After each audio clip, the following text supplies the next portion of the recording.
This is the third of three that we've done.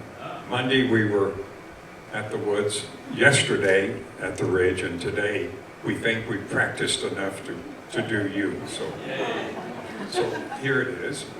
This is living with hearing loss, yours and others, and we're hoping that we can give you some information about, if you have hearing loss, how you can interact with others that you know about.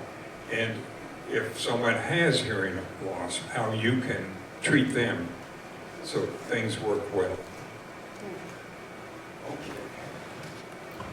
I'm going to play first. This is our outline. We'll do 10 minutes on hearing loss and causes, impacts, and what I call considerate communication. And Patty Carruthers will do that part. The next 20 minutes will be Erica Regan, who will do the importance of hearing aids. And then Carol will be doing the next one, and then Shelley has a role here too. So first I'm going to give you 4 samples of hearing.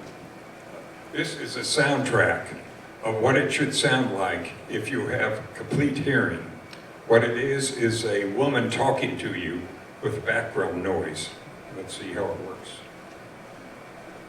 A hearing aid is a small electronic device that you wear in or behind your ear. It makes some sounds louder so that a person with hearing loss can listen, communicate, and participate more fully in daily activities. A hearing aid can help people hear more in both quiet and noisy situations. However, only about 1 out of 5 people who would benefit from a hearing aid actually uses one. A hearing aid has 3 basic parts: a microphone, amplifier, and speaker. The hearing aid receives sound through a microphone, which converts the sound waves to electrical signals and sends them to an amplifier. The amplifier increases the power of the signals and then sends them to the ear through the speaker. Hearing aids are primarily useful in improving the hearing and speech comprehension of people who have hearing loss that results from damage to the small sensory cells in the inner ear called hair cells. This type of hearing loss is called sensorineural hearing loss. The damage can occur as a result of disease, aging, or injury from noise or certain medicines. Okay, now what I'm going to play for you is that same sound, that same speech, presentation of background noise, but this is as if someone has hearing loss, 38%. So the speaker and noise are both difficult to hear. One of the things you're going to hear is kind of a muffled sound, and it's much quieter. But let's see what you think.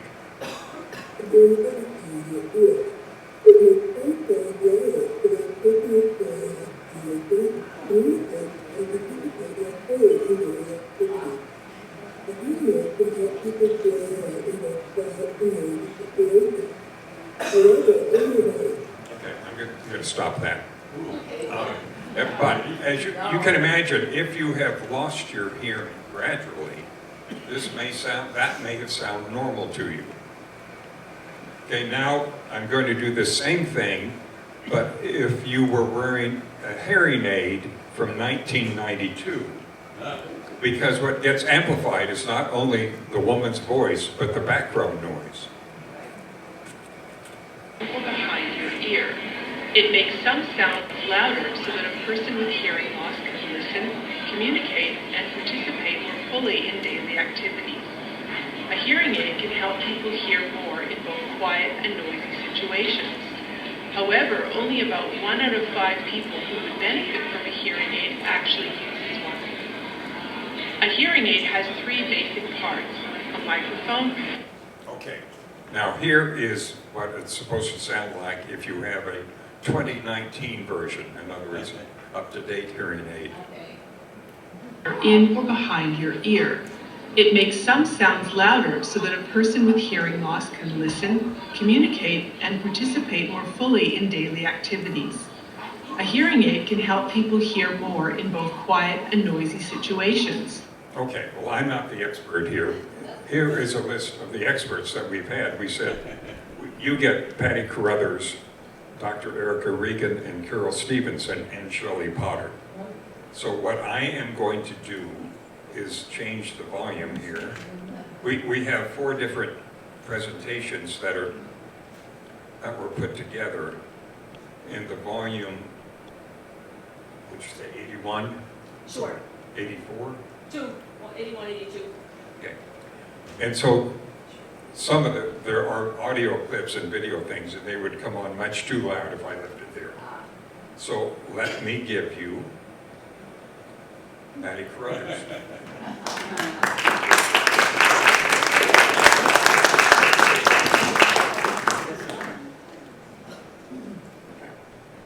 Front and back, or vice versa. That's the main thing.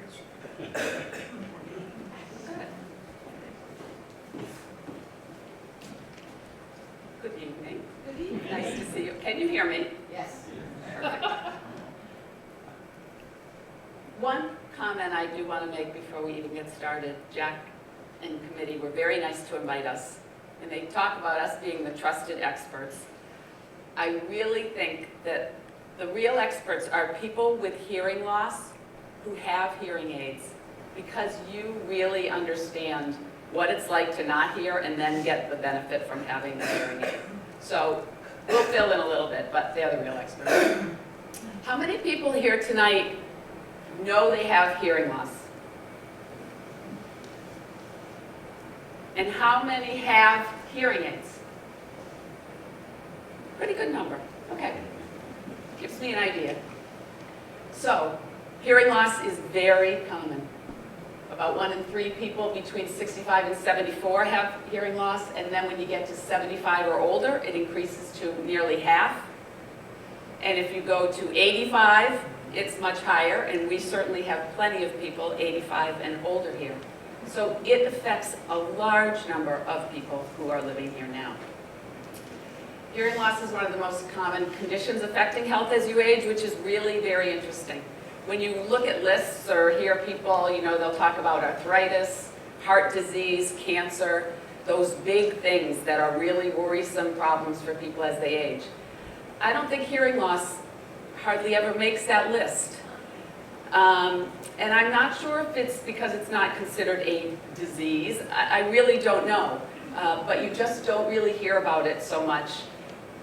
Granted, it won't kill you like heart disease or cancer might, but it certainly can affect your quality of life for many years. So, just going to briefly review the types of hearing loss. 3 major types.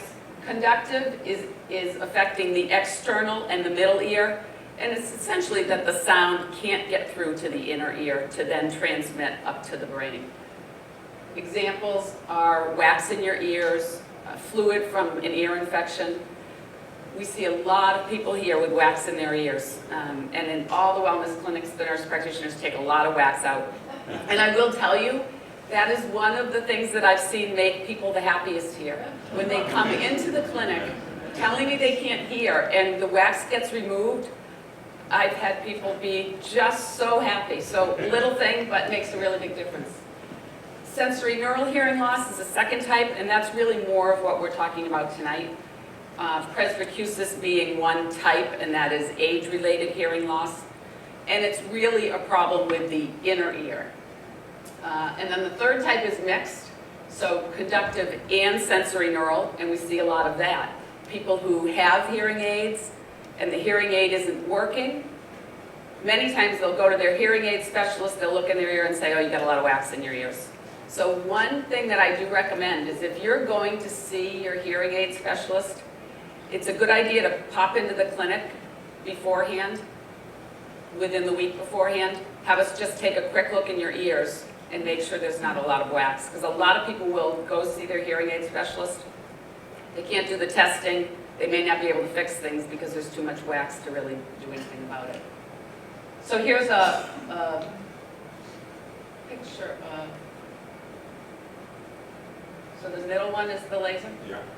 It was actually working, Patty. Oh, there it is. Okay. So conductive hearing loss is going to be here through the ear canal and the middle ear. Your Sensory neural hearing loss really affects the cochlea, and that is where there are hair cells in the cochlea, and those hair cells degenerate over time.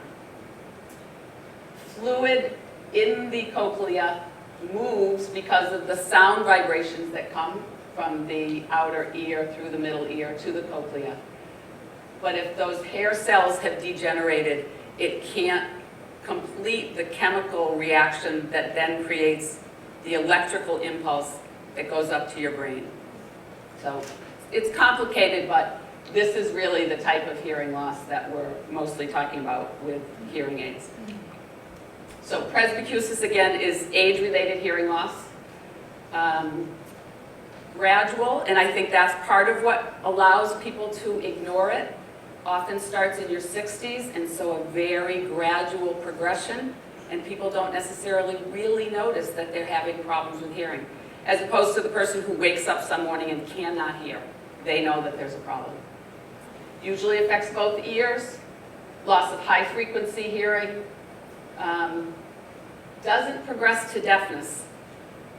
And I'm glad it doesn't progress to deafness, but I also think that if it did, less people would ignore their hearing loss. If you knew that you were going to be deaf, you'd probably do something about it sooner than if you just think, well, I'll live with it and see what happens. Signs of diminished hearing. So if you're here tonight and you don't know whether you have hearing loss, just read these over and kind of think to yourself whether you've experienced any of these things. Difficulty hearing in crowded room or noisy environment. I've had lots of people here tell me that when they're in the dining room. I'm fine talking to the person on either side of me, but if I'm trying to talk to the person across the table, forget it, I can't hear a thing. And then all the noise from the other tables around. Difficulty hearing consonants, high-pitched sounds. Others sound like they're mumbling. And I actually sometimes like to take these two together because sometimes those cause a little marital discord. Men can't hear their wives' high-pitched voices. Women think they're okay, but maybe their husband's speaking all right, but it sounds like mumbling, and the communication is a problem. So just kind of think of those things. And hard to follow conversations with more than 2 people. Increased TV volume, I think a lot of your children may have noticed this. They come into your apartment or your home before you moved here, the TV's up loud, and a lot of times people don't even say anything. They just come in and turn the TV down. But I think that's that sensitivity that we need to be aware of at a younger age, that when you experience that with your parents or your spouse, it's actually a good idea to talk about it, because hearing aids, as you will have seen and will see, have come so far. There's no good reason for somebody who needs a hearing aid to not have it. Trouble hearing on a telephone, and I actually have a lot more trouble with cell phones now. I would much prefer the old-fashioned phones in our homes on the cords that seem much easier. If you're asking others to repeat themselves often, that can be an indication for yourself. And again, hard to hear women and children. So what if you don't do anything about your hearing loss? What might happen? There's an interesting study that was done over 18 years and published in 2011 with 639 people between 36 and 90. So it wasn't all elderly people. And what it showed was that your risk of dementia increased based on the severity of your hearing loss at the beginning. Now, I don't want anyone to go home thinking or telling their neighbor, you have hearing loss, so you're going to have dementia, because I know that dementia is one of the things that people worry about the most here. There was no cause and effect found from that study. So it is not saying if you have hearing loss, you will develop dementia. But this is kind of how the data came out. If you had mild hearing loss at the beginning, you were at 2 times the risk by the end of having dementia. Moderate hearing loss in the beginning increased to 3 times risk of dementia, and severe to 5 times the risk. Again, no known cause and effect relationship. Some theories that I'll let you read there that really essentially look at Are you straining too much to hear, and then you're not using other parts of your brain as you normally would? With that hearing loss, is there some tissue loss in the brain that also affects memory and executive functioning in your brain? And then the middle one, social isolation. So people with hearing loss often tend to not be around other people as much because they can't hear, which leads to less mental stimulation and possibly cognitive loss. You know, one of the things we know with dementia is we are encouraging people to continue to stimulate their brains and learn new things all the time. Everybody's trying to find out how we prevent it, and these are just some of the things you can try to do. So, other risks of ignoring hearing loss. It can get worse. Others may think you're confused, uncooperative, cognitively impaired. I actually have a friend whose father went to the doctor. They thought that he had some cognitive problems, and they did a cognitive test, and he did not do well on it. They then checked his ears and realized he had a lot of wax in his ears, cleaned that out, then realized he had hearing loss, and he got hearing aids. And after all of that, he was a very different person. So again, you can't jump to conclusions. You really need to be sure. You can become depressed due to the lack of stimulation, which can not be good for your quality of life. And there was a Johns Hopkins study that showed that mild hearing loss can triple the risk of falling. And you know, anything that takes away your senses that kind of keep you standing upright may increase that risk. So, communicating with individuals with hearing limitations, this is very common sense. It's also known as considerate communication. If you know a person has hearing loss, face them. There's a lot of lip reading that goes on. Tap the person on the shoulder if you're going to start a conversation with them so they know you're talking to them, or say their name. Speak louder, clearer, slower. Yelling doesn't necessarily help, so I don't really recommend that. But as I mentioned earlier, consonants, some people have difficulty with consonants. So if you rephrase what you're saying, the person may actually hear you a little bit better. Find a quiet place to talk, you know, leave the dining room and come out if you need to. If you're in your apartment with your spouse or another family member, yelling from room to room doesn't usually do the trick. It's really good to be in the same room. The sound doesn't travel well through the walls or around the corners, so being in the same room is good. And don't cover your mouth when you're talking. Pretty self-explanatory. A lot of times people, when they're speaking to someone with hearing loss and they've said the same thing twice, you get kind of fed up with saying it a third time, and you might say, oh, never mind. It's really degrading to that person with hearing loss to then hear, oh, never mind. Because they are trying to hear, and I realize that you get frustrated because you're trying, but if it means you have to write it down on a piece of paper, write it down on a piece of paper. And then, what does someone who's hearing impaired do to help their communication with others? Let them know that you have hearing loss. If you don't hear them, tell them. Ask them to speak louder. And ask them to repeat themselves, or you repeat yourself using different words. So really, common sense things. Of course, number one on all of this list is have your hearing tested and get hearing aids if you need them. We have a couple of different companies who come here now on Tuesdays and Wednesdays to all 3 campuses to test hearing and help people with hearing aids. Erica will tell you about what she does, and there are others in the area. There is Sound Advice, I think that's the name of it. One of our residents called me, and he felt he got a really good deal going with somebody else. So we're in no way trying to point people to who they should see, but just letting you know it's really something that is worth investigating. So with that, I'll turn this over to Erica Regan, our real guest speaker.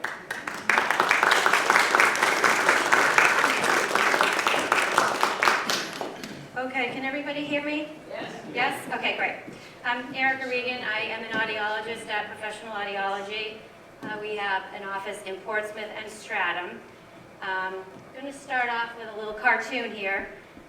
I'm sure that you've all been in situations where, somebody said one thing and you think they said one thing and they actually said something completely different. So I just want to talk a little bit about hearing loss quickly, because I think there's a bit of a misperception about hearing loss, which is needing more volume, and understanding. And in that cartoon, that was maybe a combination, but maybe a lot to do with understanding what's being said. So when people have hearing loss, they obviously need things louder, but with hearing loss also comes the loss of speech clarity. So some of the consonants that she was just speaking about are the first ones to go. Sounds like S and SH, F and TH, and they're easily confused. So you might think somebody said sip when they said ship. So those are the sorts of things that when we lose them, however, because they are at the level of your brain, that is something called auditory deprivation, and that is not something that hearing aids can fix. So treating hearing loss sooner rather than later prevents the loss of speech clarity, the loss of speech understanding, and helps to preserve what you have and stop the decline.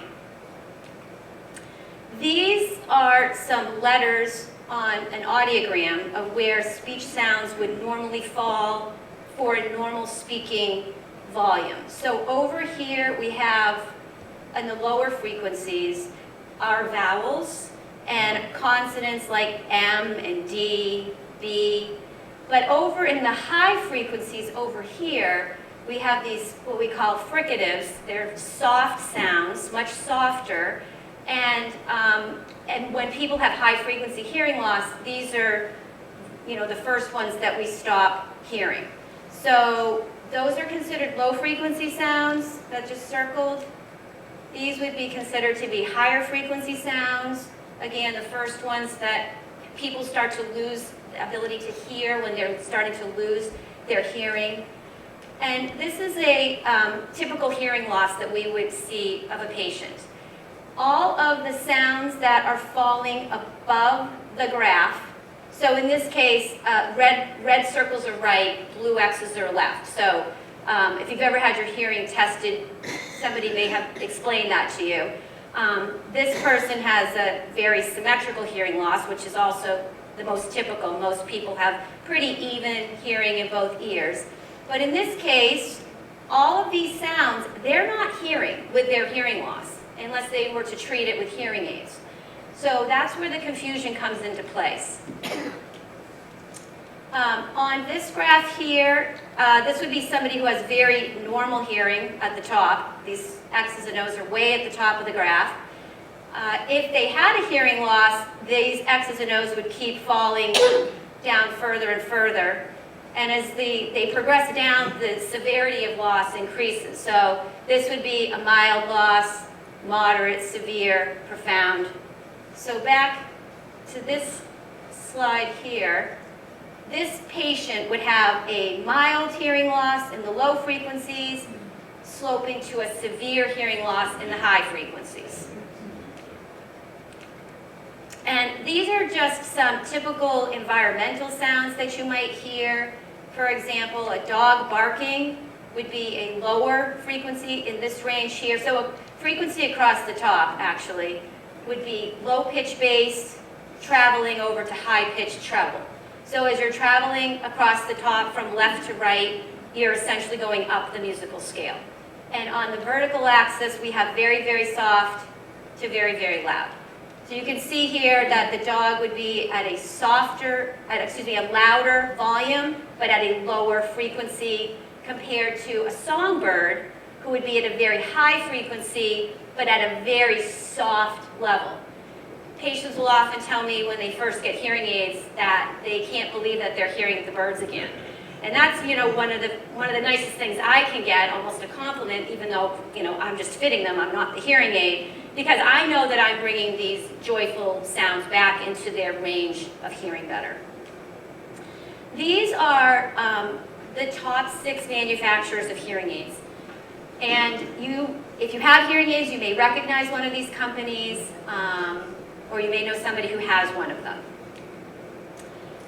Some of the newest things in hearing aids today, or the newest currently actually, is rechargeable hearing aids. There's some here and here. And basically, this has eliminated the need for replacing your batteries. So this is a wonderful invention for patients that, number one, don't like the inconvenience of changing batteries, maybe having some dexterity issues changing their batteries, or vision issues with their batteries. So they simply put their hearing aids in these little cases every night, and they charge overnight, they put them on in the morning, and they're good for the day. At the moment, the only hearing aid that is rechargeable is this one up here in the right-hand corner, upper corner. It's called a receiver in the canal, or a RIC hearing aid, because it goes into the charger. But the good news is that most people today are fitted with this style anyway. 60 to 70% of new hearing aid fits are this style of hearing aid. If this is not a style that is appropriate for your hearing loss and you need something different, like one of these down here, at the moment they're not rechargeable, you would still be using batteries, although I believe that based on the trends in the technology, that at some point that will also be rechargeable. I don't know when, but it seems logical that that would continue to improve. Hearing aids, my favorite thing about hearing aids is their ability to work with technology, specifically with your smartphone or your iPad. This allows patients to be able to not only control their hearing aids with their phone by adjusting their programs, the volume, finding your hearing aids with your phone if you misplace them, but also to stream audio information wirelessly into your hearing aids.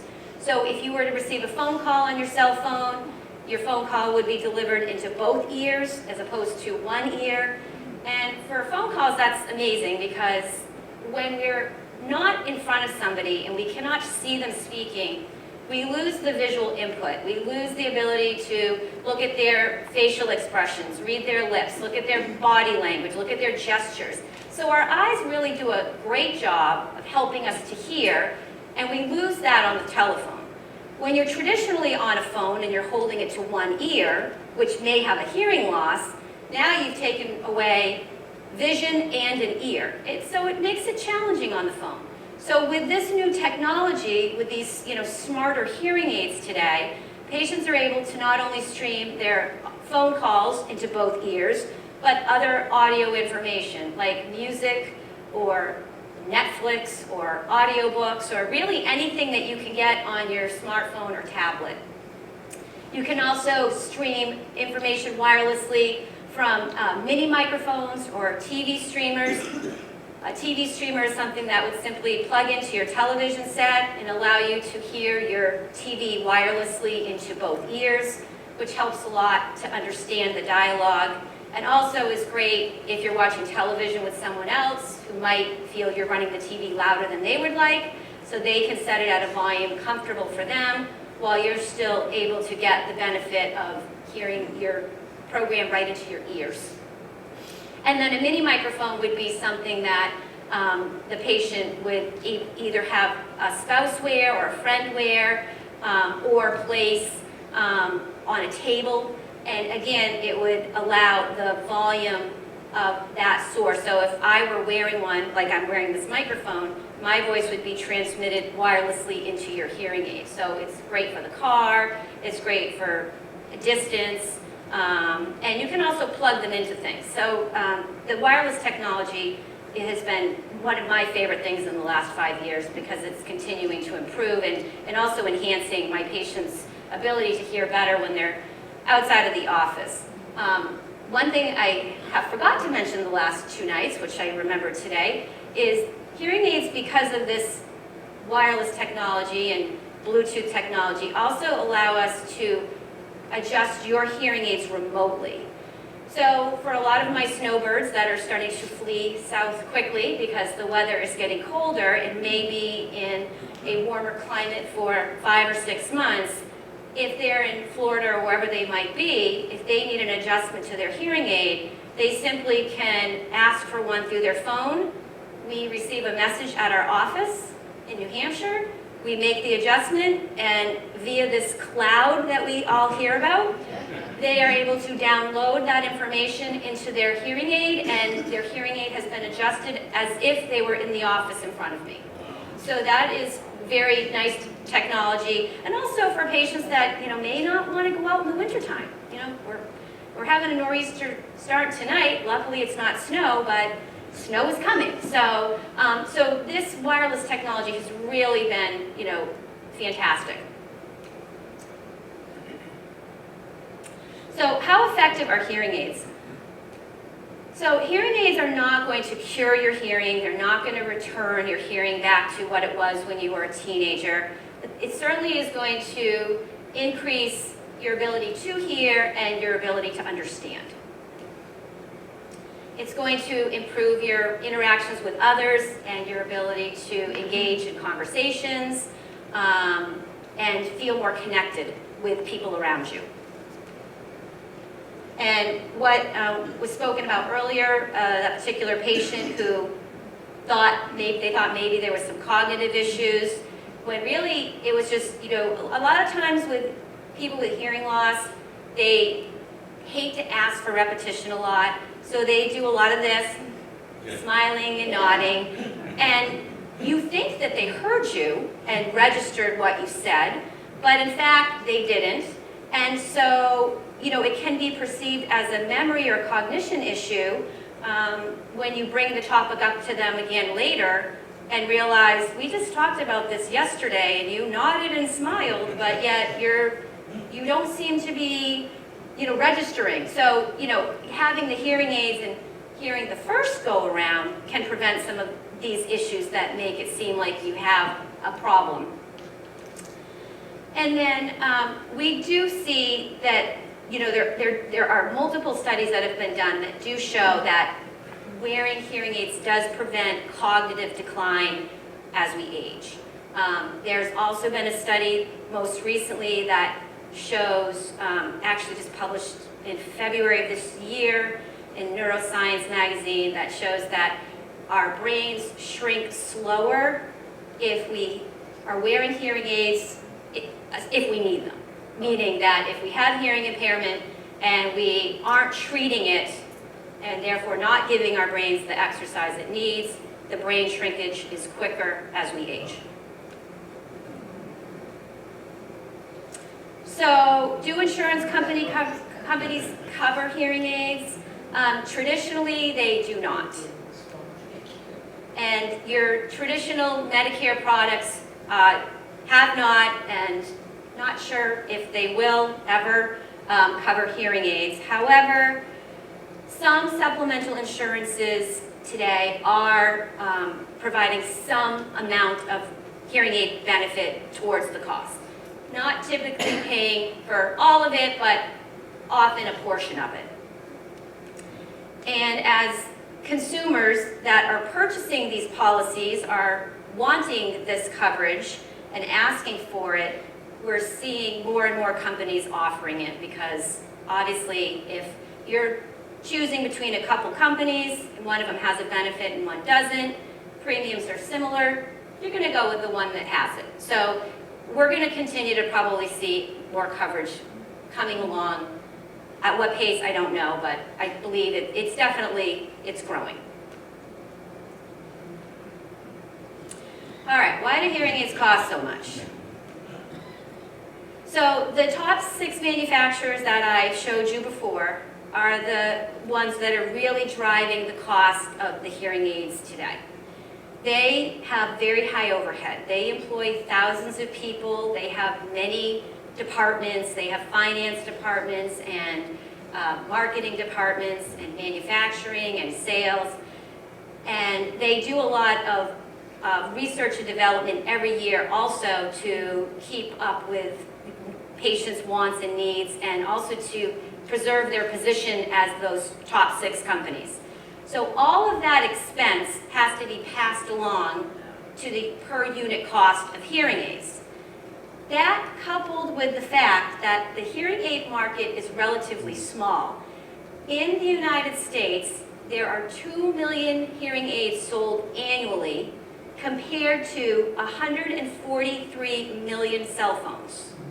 So when you take the cost, their high cost, and divide it amongst 2 million compared to 143 million cell phones, you can see that the economies of scale really jack the price of hearing aids up quite significantly. Then, once your private practice audiologist or the hospital or retail store, wherever you go to get your hearing aids, they also have overhead costs. They have rent and lights and staff, and they also spend a lot of time with their patients. The average new fit patient takes 4 to 5 hours of time to fit the patient. And if you return your hearing aid, because you are allowed a trial of your hearing aid, the private practice audiologist and manufacturer are absorbing that cost, which also adds to the increase in overall cost of hearing aids. So why don't we wear hearing aids? Well, the biggest reason is because people, quite frankly, procrastinate and put it off. It takes the average person 7 to 9 years from the time that they're told they need a hearing aid till the time that they get a hearing aid. And I hear often from my patients that when they come in, that they finally decided that their hearing is really bad enough that it's time to do something about it. The problem with procrastinating is back to what I was showing you before about those speech sounds, is oftentimes when we get to the point where your hearing is really bad, you have developed this condition called auditory deprivation, which means that you have permanently lost some of the clarity. So part of your hearing test when you come in to see me is not only to see how soft you can hear tones, but to see how well you can understand speech. And oftentimes patients score very poorly on that test because they are confusing these sounds. So again, hearing aids will help to slow that decline, and they're not going to improve at 100%. You might get some improvement from them, from hearing aids with your speech understanding, but if you're coming in at 60% as your baseline, you're going to be lucky if hearing aids get you up to maybe 75%, 80%. So the lower your starting score, the less helpful hearing aids can be. Patients also are vain. They don't want anybody to know that they wear hearing aids. They like small hearing aids. The over-the-ear hearing aids that I showed you, those RICs, are very discreet. I mean, patients tell me all the time that they go home and don't tell anybody, and then they'll say to somebody, well, I have hearing aids, and they'll say, you do? And they'll look at their ear and they'll show them. There's also small custom ones that you can get in your ear if vanity is a concern. A lot of people feel like they're a pain. You have to change batteries, you have to clean them, you have to go, you have to do this, you have to do that. The rechargeable hearing aids now have really helped out with the inconvenience of batteries, which I think is the #1 complaint of hearing aids. As far as cleaning and maintenance goes, it's very minimal. I tell patients it shouldn't take you more than 30 seconds a day to clean your hearing aids. And then, of course, if you have vision and dexterity issues, the rechargeable hearing aids are also been very helpful for people that have those issues. But as far as vision issues go, what I'll do in my office for patients that have poor or low vision is to give them hearing aids that are different colors so that they can discriminate. They can't see the color, they can at least maybe see a shadow difference, and they know the right from the left. And then, of course, cost.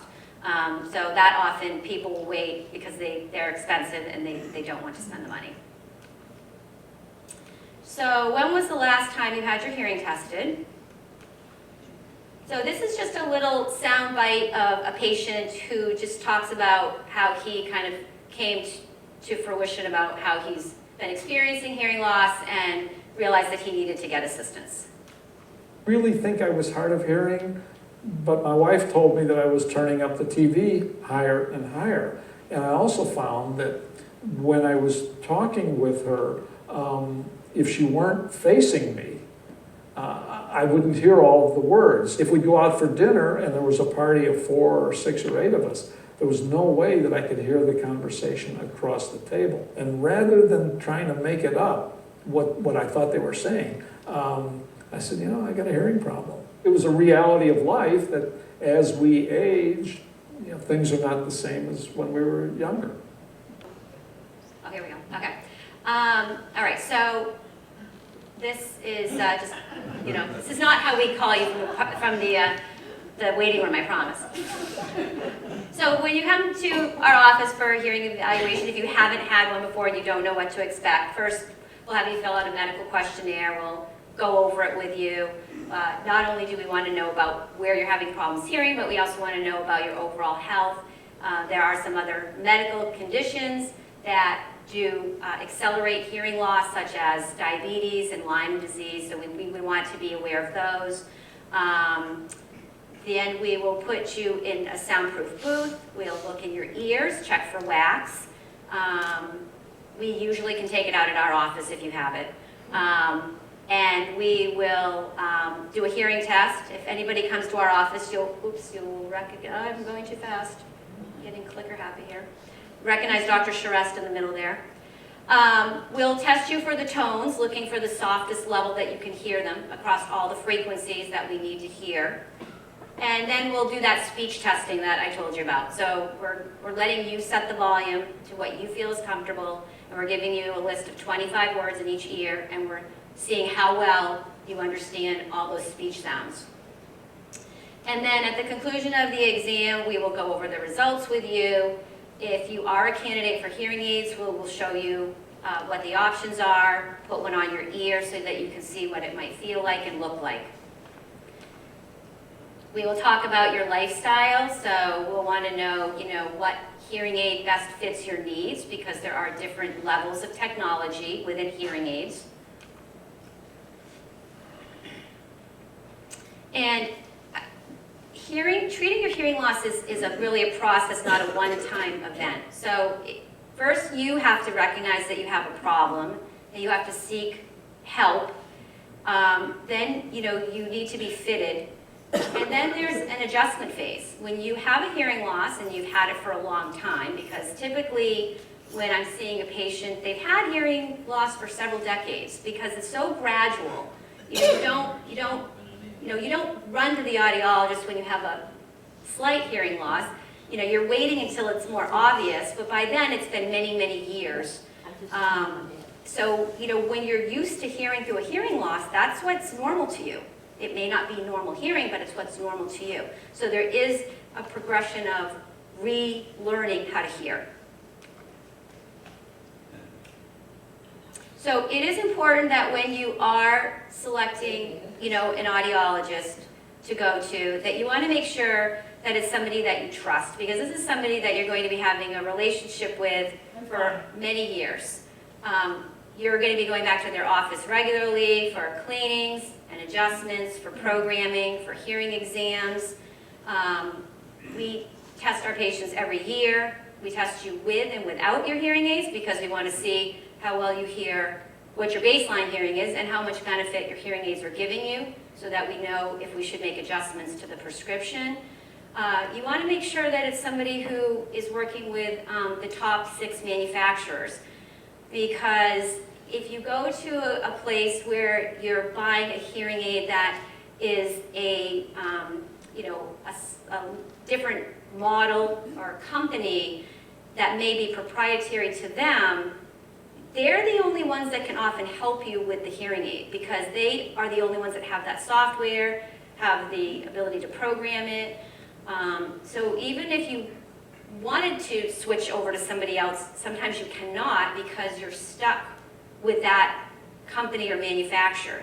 If you purchase one of the top manufacturers, you can go anywhere in the world and you aren't going to have a problem finding an audiologist that's going to be able to help you with your hearing aids and service you with your hearing aids. And you know, obviously you want somebody who's trustworthy within the community, has been around for a long time, and has a good reputation. So at our office, again, the first thing we would do is we would do a hearing exam, go over your lifestyle and your social needs, talk about the available technologies that are available to you with hearing aids, choose a product that's right for you, and program them to your hearing loss, because hearing loss is unique to every individual. It's like a fingerprint, so your hearing loss is different from somebody else's. The nice thing about hearing aids today is because they are programmable, they can be adjusted for your specific hearing loss. And then we have you coming back regularly for cleanings. So even though you're cleaning them at home, we like you to come see us because we do a better job. And just making sure that we're helping to keep your investment, because it is an investment, working optimally for you. So when you get your hearing aids at first, as I mentioned before, you know, you really need to be reminded that it takes time to adjust to hearing aids. It takes time for your brain to relearn how to hear what you heard when you were a teenager. And then, you know, it's important that you do wear them in all different environments, especially even when you're alone. Because I have many patients that will say, well, I don't wear them when I'm home alone because I'm by myself. But if you don't wear them all the time and you don't let your brain hear all of the sounds in your environment, even in your home there's noises, there's refrigerators and heating systems, radios and televisions. In order for your brain to really adjust to hearing aids and to maintain and help improve your speech understanding, you really need to wear them on a regular basis so that you do get used to them. It should be like getting dressed in the morning. Hearing aids go on as part of your routine. And then making sure that you are, you know, again, following up with your audiologist, and then, you know, helping, you're caring for them, but letting us help you care for them as well. And then once you have been successful with a fitting, and you're continuing to go back to your audiologist, you know, they'll be able to, you know, keep you up to date with newest changes in technology, adjust your hearing aids as necessary. And this is our staff between our Portsmouth and Stratham offices. So if you do come to see us, you may recognize some of these people, and if you come to see us as a new patient, you will see some of these people here. So I think that's it for me. Thank you very much. All right, my turn, and as Patty said, you know, she said she wasn't an expert. I'm really not an expert. I'm not even going to pretend to be.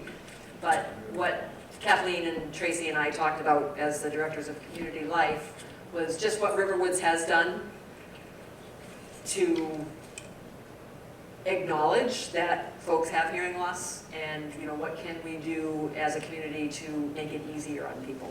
So mine's going to be pretty quick because the real expert, Shelley, is going to come up and talk a little bit about his things. So what has Riverwoods done to assist all you that may have hearing loss? Here is a video about about the hearing loop system. That, without a doubt, is one of the biggest things that we have invested in at all three campuses. And it's good to, I think it's good for people to understand how it works. So, and it's going to be loud. Okay, I fixed it. This is the sign that means a world of difference for people with hearing loss. That's because any facility that has this sign also has a hearing loop. Hearing loops are widely regarded as the most effective, easiest to use, and most trouble-free assistive listening technology available. While most people with hearing loss have hearing aids, they do little to help them hear clearly in group settings. A hearing loop, however, sends clear, pure sound from a sound system directly to the user's hearing aid without any distortion or background noise.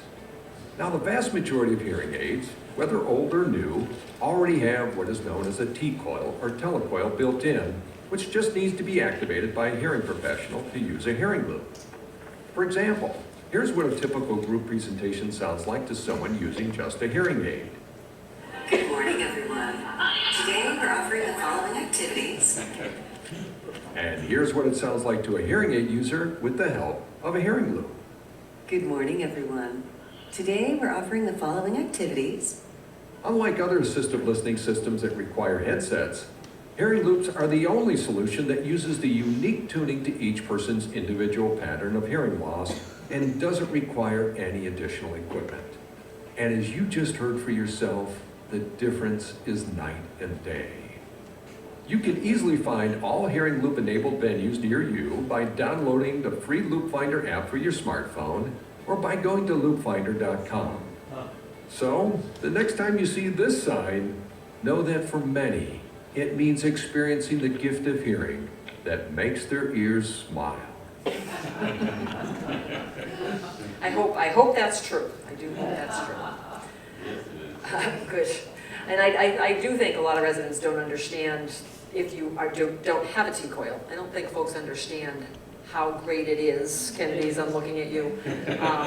When you have that sound that just goes directly into your ears. So just kind of as a recap,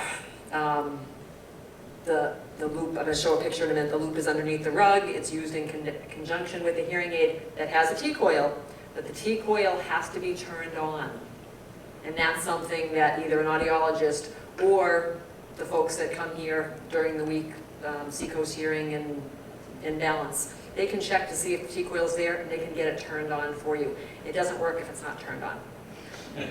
Shelley said I had to make sure I said that. It provides a magnetic wireless signal. It goes directly into the hearing aid. And the most important thing, as we've heard on a couple different of those audio clips, is that it eliminates that background noise. So if this was Boulders Hall,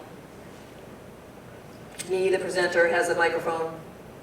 That is going to go directly to the loop underneath the carpet, and then the carpet is going to go right into the ears, the big ear in the middle, of the hearing aid of the person with a T-coil that has been turned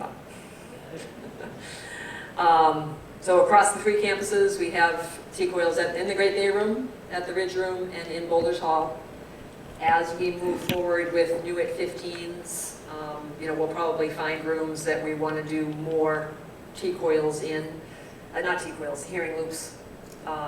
For example, probably the Winnisquam Entertainment Room. We would like to outfit our Boulders Conference Room with some kind of hearing loop. It may not be exactly the same thing, but we are definitely realizing that it needs to be a priority at some point. Our hearing loop tables that we have here in the Boulders, we have 2. They have a few over at the Woods also. Were a product of our Innovations Committee working with Ascentech, which I'm going to talk about in a minute, acoustical engineers that came in and tested our building. They are a type of a hearing loop built into the table. It's pretty much the same thing that we have here at the floor. It goes directly to the hearing aid of the person that has the T-coil hearing aid. It's a wireless signal. There's also, the microphones are actually on the table instead of, with the person. And the sound goes directly into the wearer's hearing aid and helps reduce. I think folks that use the table would say it reduces the background noise. If the table's backed up against somebody and there's a lot of people and noise behind you, the microphone actually sits right there on the table. So the microphone may pull in some extra noises, but it certainly is better than just sitting in the room without one. And again, we have them at the Woods and the Boulders. The Ridge did the experiment when we first started. We moved the loop tables from campus to campus, and the residents at the Ridge pretty much unanimously said, you know what, we're kind of good. We have a nice space, we have a nice layout, it's not as crowded, we don't seem to have as much background noise. So at that time, they chose not to. That may change, that may change going forward, but right now, they have chosen not to have them. So what other kind of testing and technology have we done? So right now, every week at all 3 campuses, Riverwoods hosts 2 hearing aid clinics. Anybody can go. You just need to walk in, their times are posted on the wellness clinic doors. You go in and chat with either of the gentlemen that are there, Randy and Mark. Tell them what you're looking for. They are not there to sell a hearing aid. They are there to let you know what you need, and they offer, they would love to come, just like Erica would, they would love you to come to their place, but they will be happy to give you information, so we are providing that education for you, to let you go off and do your own research. But they are a great wealth of information for you. Yep, those are the two names, New Hampshire Hearing and Balance and Seacoast Hearing Clinic. And Community Life, Tracy, Kathleen and I are going to be working with them to do continuing education, so we'll be offering, rinse, lather, repeat. We're going to keep providing this information so that maybe we can reduce that time of 7 to 9 years that Erica spoke about. Maybe we can pull that in a little bit. Folks will get a little bit more comfortable with the fact that, it's really a good thing. So we realize that we can help make your days better if we can get you to make that first step, I guess. So I talked about Ascentech a little bit ago. In 2016, back when Charlie was here with the Innovations Committee, we hired a company to come in and test the acoustics at, it was like 8 different common spaces. We have a gigantic report that they pulled together for us. The majority, it actually wasn't bad. One of the things that they did talk about specifically in this room, and right now we can all hear because the registers aren't blasting that noise in the background. This room has a lot, and our dining room and our library have a lot of background noise because of our registers. That's a gigantic project to have to change out our heating system. So a lot of the things that they recommended have to do with major construction as opposed to smaller ideas. One of the smaller ideas, which we have not done yet, but hopefully will happen soon, is in the private dining room, that mirror, the big mirror. Yeah. It's very reflective. Yeah. Take the mirror down. Take the mirror down. That would help. Yeah. Well, yes, I mean, you did, but that actually was in the report. So we have that report. New at 15 at the Ridge is going to be taking that report into consideration when they do their changes over at the Ridge, and we most certainly will when we get ready to do that here also. Alrighty, so Shelley's going to come up and talk about all of his, mostly all of his side accessories. Then come on up. Accessories that he uses. I have learned more from Shelley and working with him than I think. Can you hear me? I'm using the new lap mic, and it's fantastic. And he loves it. Why don't you lean? You can lean on that, and I'll scoot out of your way. I won't even move this. Yeah. Just leave it like that. Can you hear me all right? Yeah. Great. One of the things I just wanted to stress again is the importance of early intervention. Erica did a fantastic job of telling you what should be done very early to nip the problem in the bud. The other thing is, for those of us with hearing aids presently, make sure you have a telecoil and you know how to engage it. That's one of the critical aspects that people seem to ignore. They don't enjoy the movies, they don't enjoy resident council meetings or Carol's coffee talks because they can't hear, and it's a shame if they would just engage their audiologist to find out if they do have the telecoil and have it started up. In this way, you'll really enjoy the presentations, and socialization is so critical at our age. We want to be friends with people, but we're afraid to admit that we have this problem. Another thing that we tried to do before we ended up with the loop tables is we felt that the Innovation Committee, we were having wing chairs, and we borrowed the Conrad and Barbara Trulson's wing chairs, and that didn't work quite so well because it inhibited the servers. The other thing that we did is put in these 4x6 panels with sound deadening material, but then again, that proved to be a problem because the staff servicing the tables could not adequately serve the clients at the table. So that's why we ended up with the telecoil arrangement where we started out with 2 speakers, one in each corner, 180 degrees. Now we have them at 90 degrees, and it's so much better that people do complain that they get some of the background noise.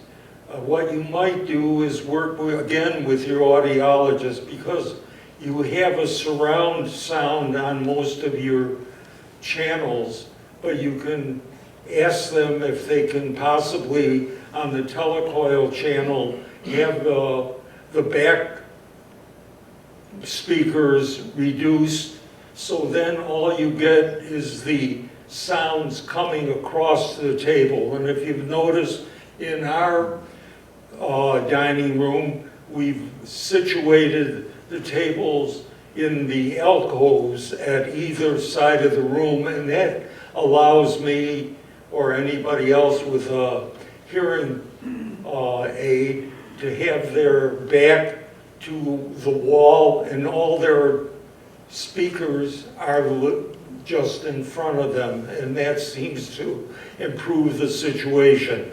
One thing that at our age we're getting problems with dexterity, so I would behoove people to work again with your audiologist to get a remote. The remote can change the channels, like you can go from telecoil to surround sound or to the TV or a mini mic, and you can also change the volume.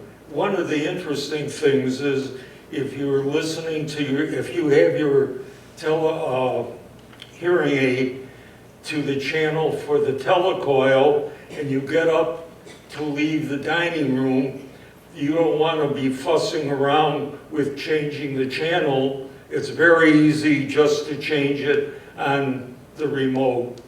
It's amazingly new technology, but it's available at a very minimum cost. Again, work with your audiologist, and most of the 6 hearing aid manufacturers have this device.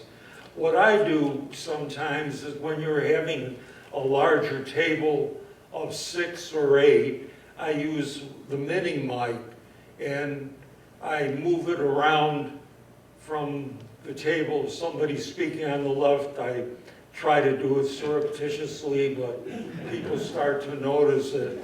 But what I really am working for is to put it on a little stick and have a lazy Susan, and if somebody talks, you know. The other problem that I find is how do we interact with one another? And one of the major complaints that I have is people do not wait for the microphone. They don't realize that those of us that are on the telecoil, we can't hear you at all if you say, I speak very loud, but all I'm hearing is what comes through from the telecoil. And if you don't use that microphone that's wirelessly engaged with the telecoil, you lose the opportunity. I don't know, there's so many other things that we should be working on, like the conference room, as Carol said, and Winnisquam. There's one of the problems that we have in the private dining room, of course, is you have the aisle and you have the doors open, so that makes it a very difficult room to position and make it easy for people to have understanding. of conversations. So we have to work up ideas. What I'm looking for as the Innovation Committee person on hearing with Conrad is, if you have an idea, please tell us so we can try it and implement it if it's a workable idea. Last of all, I'd like to thank Jack for putting together this phenomenal presentation, and he did all the organization work. He helped develop the slides, and he should get a special round of applause. Thank you all. Do we have any questions? Oops, I turned myself off. Do we have any questions? Yeah. He's talked about I will run with this. If you guys want to grab that, you can just. Oops, thanks, Jeff. This is about these adjunct, the microphones. This microphone that I wear is programmed to go right into Frank's ear, his hearing aid, so he can't tell me I'm mumbling. The problem is, it's cost $500. Okay, so cost does come into this.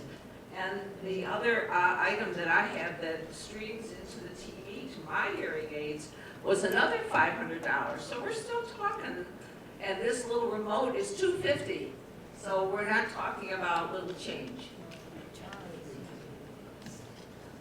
I think that was a comment more than a question. Okay. Go ahead, Patty. I was going to ask, how much do hearing aids cost and how long do they last? So there is a large range with the cost of hearing aids. It depends on, what level of technology you're interested in. They start at about $3,500 for a pair. They can go up over $6,000 for a pair, depending on, what type you want to get. The average life of a hearing aid is 5 years. That's the average time that people replace them. But often they're replacing them because of technology improvements, not because of them necessarily having to be replaced. Obviously, sometimes they do have problems as they get older, but when you start wearing hearing aids and you realize the improvement it brings to your quality of life, and then 5 years go by and there's something out there that is going to be better, most patients are willing to invest in their health and upgrade before they may need to. So the average is 5 years.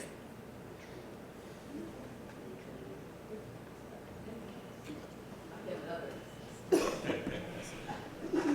don't want to keep harping about price, but the slide that you put up, this about the cost of hearing aids, it's the same message we get from the pharma. Why drugs cost us so much because of R&D, and it's a myth. You're making a lot of money. No, I mean, I'm talking about pharma's making the big money, and the hearing aid people are making lots of money. I don't disagree with you, but again, they're the ones setting the prices, and I do know that they do have a lot of overhead, and the hearing aid market is small, so that certainly inflates it further. But I don't disagree with you that they're not doing well, for sure.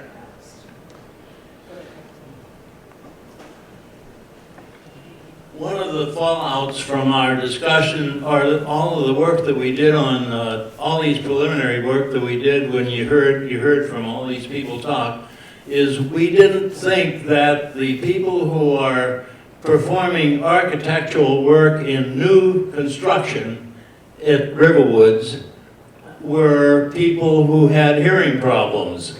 We think that the architects were people who could hear everything, and so they didn't understand that there are hearing considerations that one should build into any new architectural structure that you have here.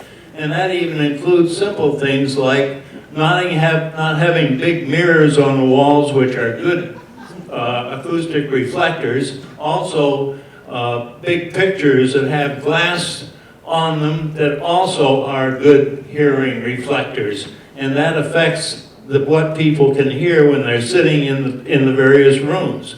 But at this point, we're not really convinced that the architects that are working on new construction are people who have hearing considerations when they do put their construction together.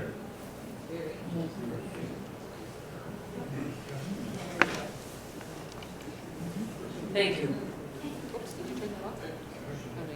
And I would agree with you. I would absolutely agree with you. Oh, go ahead. Go ahead. Oh, any other questions? Yeah, right. Any other questions? Did you have a question? Oh, there's a question over there. Mark has a question. We'll wait for the microphone. Good thinking. Okay. I have a question. You suggested wearing a hearing aid, I'm going to assume 24/7. Why would you remove them at night? You don't wear them at night. You need to give your ear a break because we want air to get in there. We don't want to have something in our ear all the time for, just good health of your ear, your outer ear canal. And you want to give your hearing aid a break. Unless I have a patient who's profoundly hearing impaired and would not hear a smoke detector, I would say to take them out at night. If there is a concern that they might miss some sort of emergency alarm in the middle of the night, in which case I would say if they're wearing 2 hearing aids, which most people are, to wear them, take turns, wearing one ear one night, one ear the next. So you're still at least giving your ear some airflow every other day.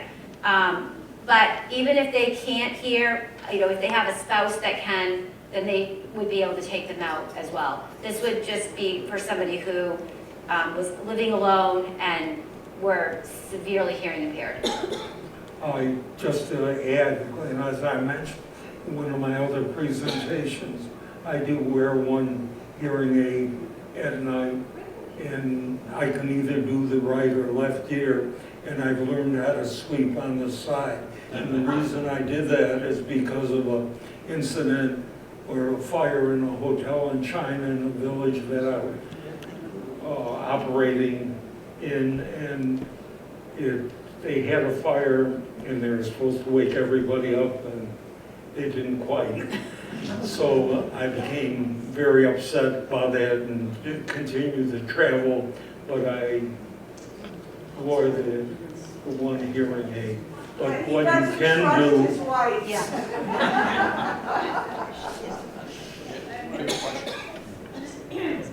Oh, yeah. but one of the things you can do is have what they call a bed shaker or a strobe light type of operation, like fire alarms. So that is another example of the technology available. I just have a question regarding when you're talking about the price of the hearing aid. Are you really buying a hearing aid or you're buying a license?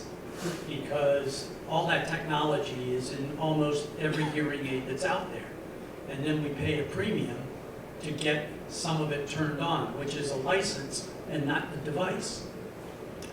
I don't know what you mean about a license. I mean, each hearing aid has a computer chip in it, and the technology is, when I receive a hearing aid, whatever model you pick is either has the full, lots of bells and whistles, or it has less.